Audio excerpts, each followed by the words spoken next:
نمشي دوم بزود وندوس التراب، نمشي دوم بزود وندوس التراب، ودوم نقعد جوا ظل ناموسنا. احنا ما نعرف نعيش بلا حياة، يخسى والله العار فنا يدوسنا. احنا علمنا وطننا اسم العراق، وما تخاذلنا ابد بدروسنا. نموت من الجوع ما عدنا اعتراض، لا نجد ولا نذل نفوسنا. جرود نلبس من يمر علينا عوز، العذر للش ما تشح فلوسنا. حيل نفرح من يصافحنا الشريف، وش كبر هالناس من تبوسنا. لو نشيل الروس من نمشي لفوق، لو نموت وما ندنق روسنا. أعزائي المشاهدين، أهلا وسهلا بكم وحلقة جديدة من برنامج فيض المشاعر، حلقة إذاعية وحلقة تلفزيونية خاصة للشاعر الكبير الأستاذ محسن الخياط. حياك الله أستاذ محسن. اهلا وسهلا ومرحبا، هلا بك، يا هلا بك، هلا مرحبا. أحبتي المشاهدين، هذه الحلقة خاصة واستثنائية لمدرسة من مدارس الشعر الشعبي العراقي، وهو الشاعر الكبير الأستاذ محسن الخياط. مجددا أهلا وسهلا بك أستاذ محسن. اهلا وسهلا بك، هلا مرحبا. والحمد لله على السلامة على العملية اللي أجريتها قبل أيام. أشكرك رحمة الله. الله. باسم برنامجنا وباسم الشعراء الشعبيين في محافظة المثنى وباسم جمعية الشعراء الشعبيين، نتقدم بالشكر الجزيل إلى الدكتور فريد عبد الحسن أخصائي العيون في مستشفى الحسين التعليمي لإنجاز العملية بنجاح ولدعمه المتواصل إلى شاعرنا الكبير الأستاذ محسن الخياط. أشكرك رحمة الله والديك. نعم أستاذ محسن، عندنا سؤال هنا. تفضل. سؤالنا الأول يقول: كيف كانت بدايات الشاعر محسن الخياط، ومن أين بدأت محطة الانطلاق، ومتى بدأت بكتابة الشعر تحديدا في أي عام، ومن قدم لك المساعدة حينها؟ والله بالنسبة لنا نحكي على البدايات. بدايات بذاك الوقت بالستينات ما كان ما متوفرة، يعني مثلا كتب بالمكاتب أو شعراء موجودين، حتى أنا ما لي علاقة يعني هواية بالستينات. فاعتمدت بالبداية، أنا اعتمدت شنو على كتب قديمة. يعني أول كتاب أذكره اعتمدت عليه كتاب ديوان عبود الكرخي، آخذ من المكتبة أقراه. وأول ما شفت الأشياء اللي عندي أنا، يعني شلون اكتشفت نفسي أنا أقدر يعني أكتب أو أقدر هذه، من أحفظ قصيدة من هذا الديوان عبود الكرخي أنا، ولو فرضنا نسيت بيت أكمله أنا، أسويه أكمله. فاكتشفت أنه أنا أقدر. بعدين يعني قمت أسوي، أخذ بداية إليه وأكملها أنا. بعدين قلت أنا فليش أخذ البداية وأكملها، دخل أبدي أنا، وهكذا يعني. فبالبداية اعتمدت على الديوان هذا، يعني ما اعتمدت أنا، ما بداياتي ما التقيت بأي شاعر، يعني لا بالسماوة، لا بالمثنى ولا بغيرها. ما التقيت يعني. السبب أستاذ محسن؟ السبب ما لا يعني هذا الحكي احكي لك انا بالستينات، بعد انا ما عندي معرفه بهم، يعني ما عندي. فبداياتي هاي بلي. استاذ محسن، نسمع قصيده من اختيارك. اي اهلا وسهلا. بسيطه اي، والمشاهدين بسيطه عاطشين الى الشاعر محسن. اشكرك. بسيطه هاي، نسمع قصائد ان شاء الله، قصائد هوايه ان شاء الله. طبعا انا بالمناسبه ما استعمل ورقه ابدا، ورقه ما استعمل، ما هذه. اي فالقصيده من اي على الحفظ، وسريع الحفظ هوايه. انا هسه سريع البديهيه هسه وبعد. اي ورقه ما استعمل، لانه بالورقه حتى تقريبا بالورقه ما اعرف اقرا بها، يعني ما اعرف، والله ما اعرف اقرا بالورقه. التقينا قبل هم طرحت موضوع الورقه، قلت اذا انا صاعد على منصه واقرا في مهرجان او في امسيه وانطفت الكهرباء مثلا، مثلا يعني يعني مثلا اقول انا ما جايب الورقه، لو ما ادري شنو، لو في شيء، او مثلا انطفى الكهرباء او هذه. فهاي كلها يعني انا ادواتي جاهزه وياي في اي مكان في اي زمن. راسا احكي يعني ما يراد لي انه انا ورقه او ضوء او فد شيء وهاي لا ما حاجه لذني. اي بل افضل شيء اي الشاعر يكون اي حافظ شعره وحافظ. وهي الورقه ما ارتاح لها انا، نعم. ما ارتاح لانه انا هسه من احكيها القصيده بدون ورقه اقدر اتصرف بيها شلون احكيها، اما بالورقه اظل متابع الورقه، نعم. يعني ما متابع القصيده. اي نبدي بقصيده الشوق الغريب، نبدي بيها هاي القعده الحلوه. الله يحفظك بوجودك منورنا. اشكرك غاتي، اشكرك محمد. نعم. الشوق الغريب. أنا شوق الغريب القرب ولاح، أنا حصلت هذاك الأيس وراح، تعنيت اللي يخوف كلمة سلاح، أنا لعني الشماتة بوجعة ترتاح، أنا الكلمات حصده يرد سباح، ذهب بلجيك حلوة وبالدرب طاح، هو عذيبي على روح الشكر فاح، يعني مضيعين عمره هنايا لوكاح، أجر بالليل كان مجرار ملاح، يا طلع على بعد ما باقت تلقاه، يا ثيابه وبحضنها خيال قداح، يا سلطان الحبال الفارشه جناح، يا ما يدلع صدره وطفطف مساح، رهم عشقك علي رهام متاح، وانا وهمي عرايا اثنين بوشاح، قصت روحي على جرحي ولحت الحاح، خذني بطيبتك يا ريع مصطاح، تعت بي ومرام بلاك ترداح، ازر وحده على وحده ميبر نياح، نمت وقفه شقف علت من الصاح، تهت والضيف ونطلع وشباح، اداور بالمرادي وجيش ما صاح، على تهامة الخوره ولاكم الواح، يا هد تحلو بروحي من الهمناح، هلب ويدوخ بي قباض الارواح، انا المامش وراها الناس صفياح. على روعة قصائدك ومفرداتك. أشكرك. جميل ورائع في كل زمان وفي كل مكان. أشكرك. محسن ننتقل إلى سؤال ثاني. تفضل. نرى طابع قصائدك يحمل الألم في أغلب كتاباتك ونراها مليئة بالحزن، ما هو السبب في ذلك؟ والله هو الشاعر يعني منين يجيب القضايا؟ يجيب قضايا من المحيط ماله ويجيب قضايا من دواخله. نعم.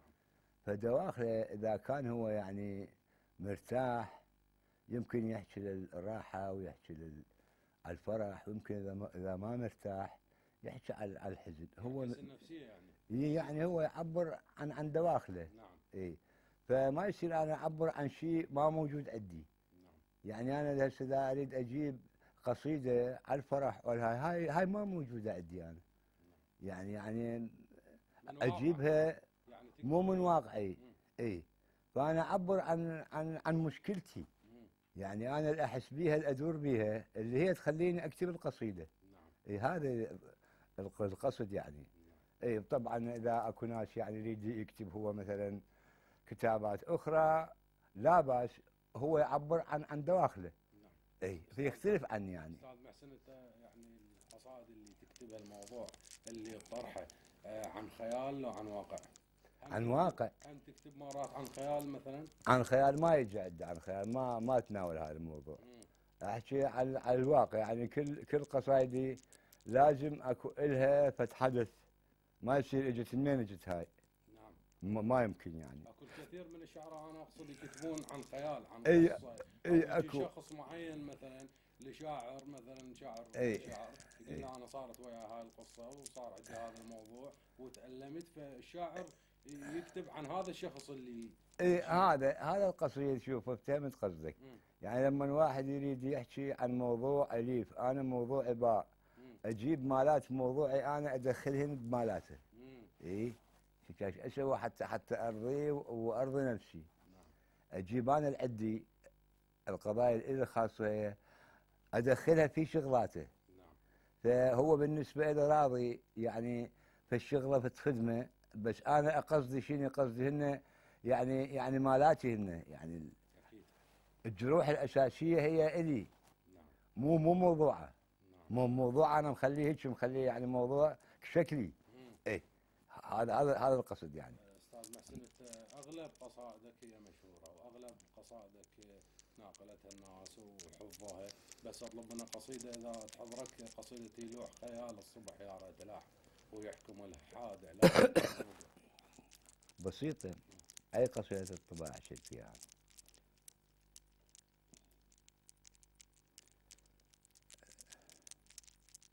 هاي القصيدة هاي نسميها احنا قافيتين، هاي مرات تقيد انا بالوزن بالقافية حسب ما تجي القصيدة. يلوح خيال الصبح يا ريت ناح، ويحكم الحاد على خيله ونوقه، ياك حيله يشوف سبقة بالرواح، وياك حيل العودة مسبوقة. أنا شوقي اللي يتعب وما يستراح، وشمعة ظلت للصبح معلوقة، وشوقي لو يمطر على البر بالسفاح، ينبع بين النخل وعثوقة. الزهد والبرح خذ نفس اللقاح، لكن ايش قد الفرق بعثوقة. يا حسافة العاجرة بنص المراح، والمضر على الذبح مشبوقة، والحظب غرنوق وشلوح اللواح، عزل شلوح وقصب غرنوقة. النار هزت بالجدر والفوق فاح، وروحه قامت لك وهي محروقة. طيني احمر وانت طينك بي ملاح، وخلني اشوف اللي احد يقلبه. أستاذ محسن، سؤال آخر تفضل. يقول: لماذا أنت مقل في كتابة الدارمي والعبودية إلا ما ندر في بعض الأحيان، وتعتمد على كتابة القصيدة؟ والله الدارمي والعبودية، شوف هذا السؤال بشقين. أول شيء العبودية تعتمد على الجناس. الجناس هذا موجود، يعني تكررت الناس هواية، يعني عملية اشترار. يعني اللي يكتب العبودية هسه ياخذ أي ديوان من السوق، ياخذ من عدة جناس. يعني الجناس هم تعبان على هذول الناس، أكيد. هم تعبان، ياخذه ويجيب عليه.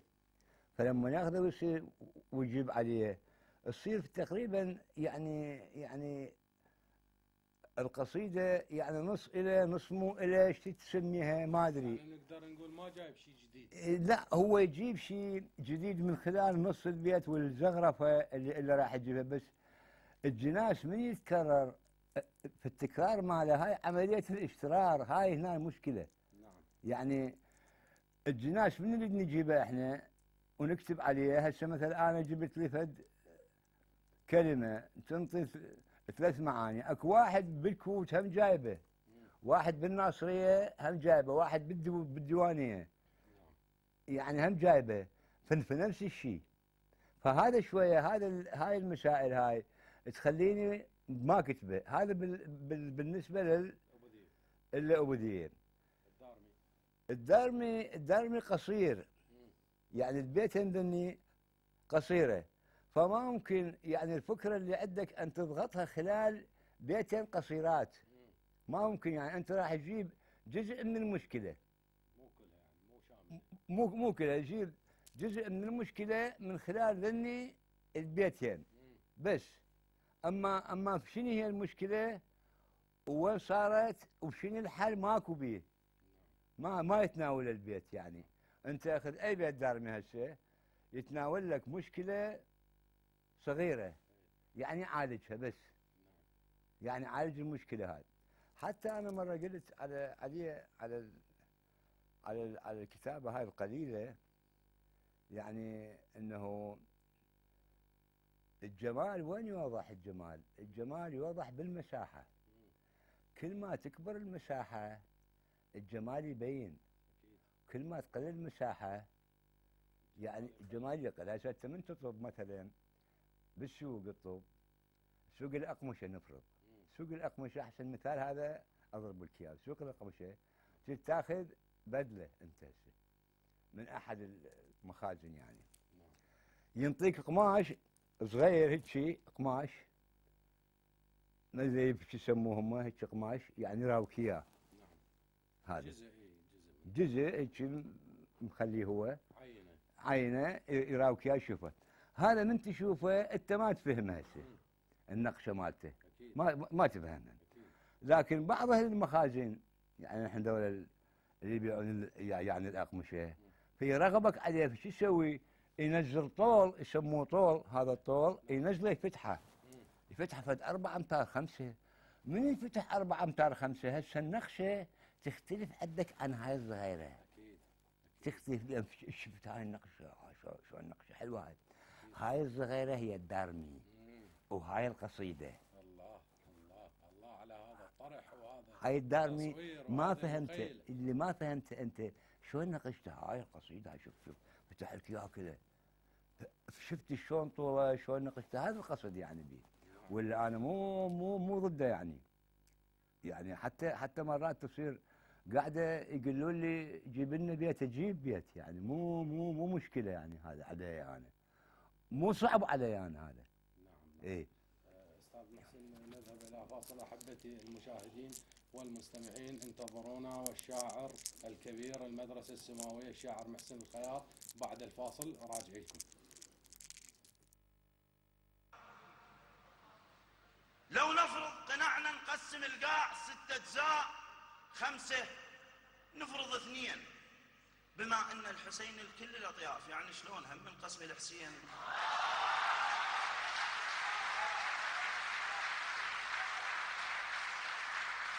لو نفرض قناعنا نقسم القاع 6 أجزاء 5، نفرض 2، بما ان الحسين الكل الاطياف، يعني شلون هم من قسم الحسين؟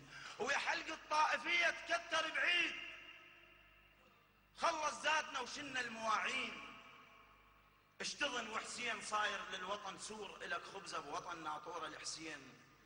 وما دام بهالوطن موجود الحسين، اذا عباس عدنا وعدنا كفين، ومو بغداد زينب، عندنا بغداد زينب واللي يحيطنها الصواوين، اذا ينمس خدرها نزعزع الكون، على حبها نفوق عابس بالسوادين.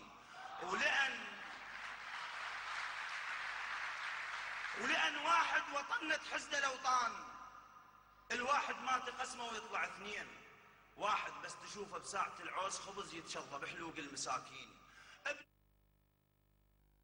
أعزائي المشاهدين عدنا وإياكم مرة أخرى، والشاعر الكبير الأستاذ محسن الخياط، علما أن هذه الحلقة تبث الآن على الراديو وعلى التلفزيون. أستاذ محسن، اهلا وسهلا. بعد السؤال نحب نسمع قصيدة من ما اختيارك، بسيط لأن بسيط كل قصائدك طبعا بسيط. تحير، كلها جميلة، أشكرك. وما نقدر نختار قصيدة معينة. أشكرك. نخلي الاختيار لك. أشكرك. نعم. قصيدة.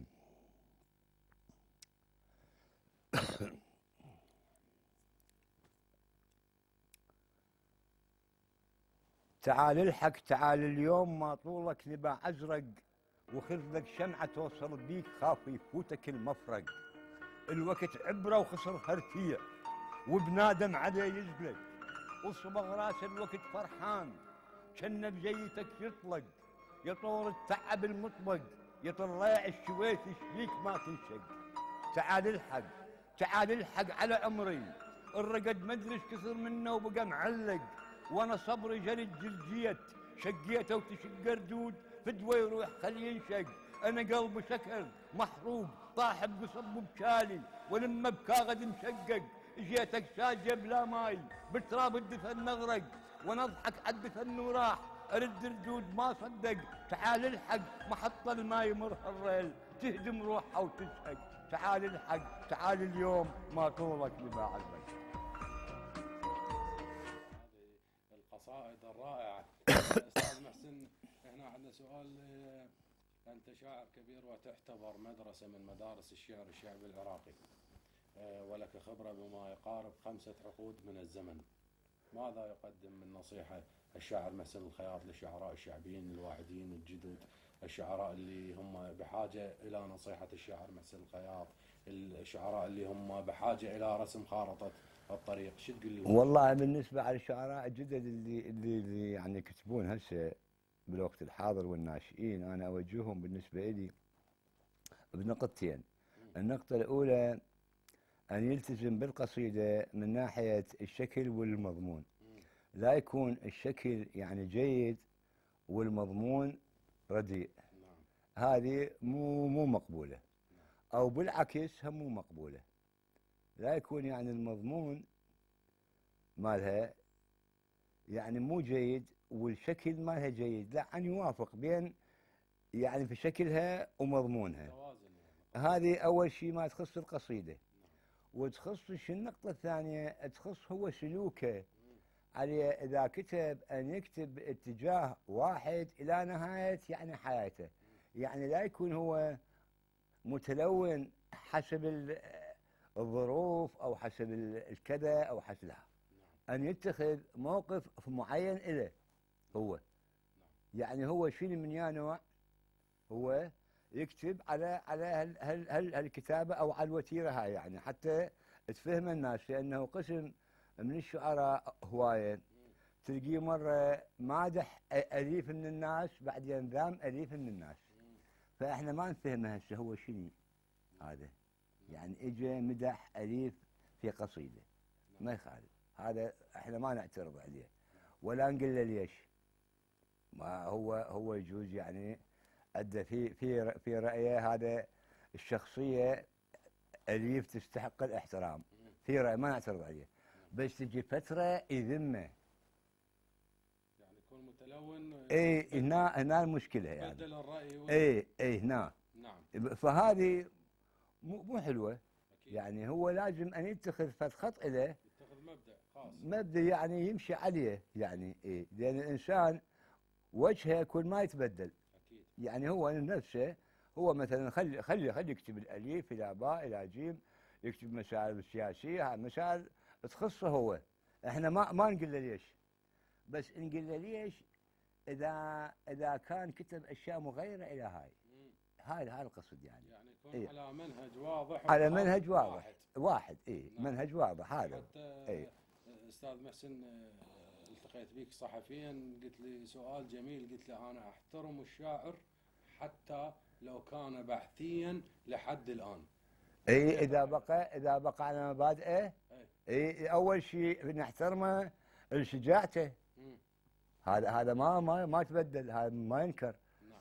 احنا صحيح نعتبره هو على خطأ، بس كشجاع مو متلون. اي مو ما تلون، ما اجى بغير شكل يعني. نعم. يعني الضغط عليه ما بدله. نعم. هو المفروض الانسان من ينضغط عليه ما يتبدل، لا من ينضغط عليه يزود قوه. نعم.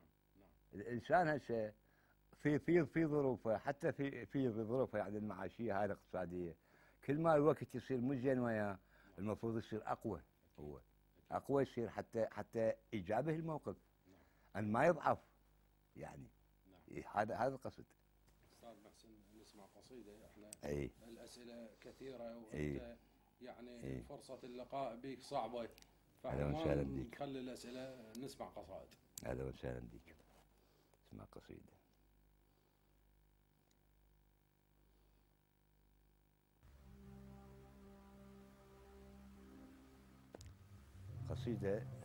قصيده حلم.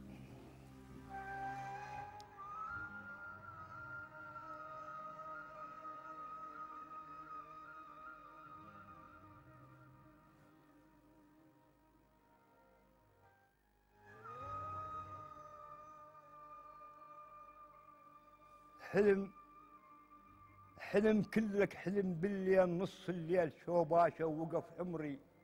حلم كلك حلم نص الليل شوباشه وعشق عمري وقف، وعشق عمري وقف قوة على حيله وضاع مقياشه.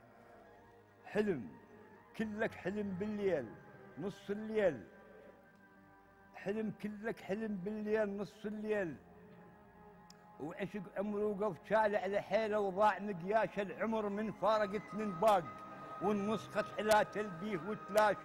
العمر نص نوايه وكل طعم ما بي وعالي يريد لحياشه. الوقت عزك علي ولا فرش وياك، وانا بقيت نصف الماي طينه يصير له فراشه. نشدني الدم نشد معدان قال لي شبيك، قلت له صبري يتلاشى بي جروح كانه صافه تشادي السود علي مطبوقات. دجداش احلى دجداش احلى دجداش احلى دجداش احلى. الله على هذا القصيده استاذ محسن.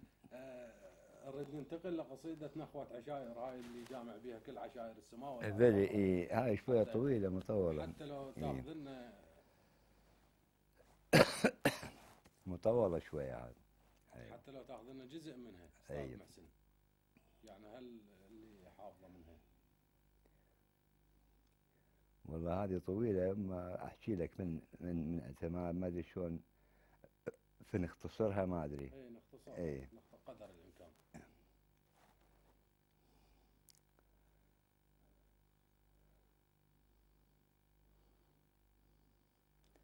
هذه انا ما كانت عندي نيه اكتبها هي هاي القصيده مال قصة يعني. العشائر. اي بها قصة. اي هاي شنو هي؟ قلت لك انا كل قصيده الها فالسالفه، ولا افكر بها انا هاي نعم.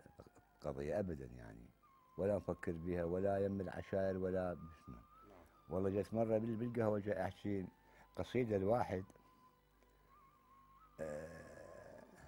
واحد من جماعتنا من السماوه كذا قصيده، اكو فد واحد قبال الشيخ بالعشاير قاعد بالقهوه مستمع هيك، قاعد الرجال على راسه ما اعرف انا. نعم. قال لي الحكي الاولي اقوى من هذا. اعتبرت انا هذا رايه، ما اقدر اقول انا. هو يمثل نفسه برأيه. رايه اي. نعم. زين الحكي الاولي اقوى من هذا، زين طلعنا احنا علما يعني ماكو داعي لوجودنا، خو بنجيب الحكي الاولي نخليه وماكو داعي بعد واحد يطلع. يطلع شنو يعني يكثر العدد؟ لا، كل ما يكون عدد قليل احسن. غير من طلع عنده شيء يعني اخر. اي فقلت له انا انا متواعد وياك باكر، ريت ارضيه. يعني شفته انه هو ما افتهم قصدي بالقصيده اللي حكيتها انا. حكيت قصيده بالثمانينات هذا كان قاعد يمي، فما افتهمها. قلت له من واقعه هو. اي يريد من واقعه ويريدها حسكه ويريدها بهالمسائل اللي يفهمها هو. نعم. يعني ان تكون القصيده قريبه اليه. نعم. يعني من المحيط ماله، مو شويه بعيد عنه. فمن رحت عنه قلت هذا فش اكتب له هسه باكر؟ شنو اكتب له اياه؟ شنو اكتب له اياه؟ قلت ماكو الا خل اجيب له العشاير، ماكو غير هاي اللي يفهمها هو ومن واقعه. إيه قلت ويجوز هذا شافني لابس قميص وبنطلون وبالقهوه قال لك هذا ما يعرف يجوز. اي قال لك ما يعرف، انا اعرف العشائر كلها والشغلات والطيور والبساتين والمدري شنو والبلاما وكلها اعرفها. لان شنو ادواتي بالقصيده احتاجها اللي اعرفها. يعني لو ما احتاجها كنت ما اعرف المن اعرفها، لكن احتاج هذا. اي اي اجيت محضر الهياء، هي هاي القصيده مالت اي مالت العشاير. فايش كتبتها هذا كتبتها على شكل مربع مدور على مود شني لا يضيع من عندها بيت. لان هاي القصيده المطوله في حذفون من عندها، يعني من ينحذف من عندها بيت او بيتين تروح تضيع. شلون ما ينحذف من عندها بيت؟ خليت الكلمه الاخيره ابدي بيها.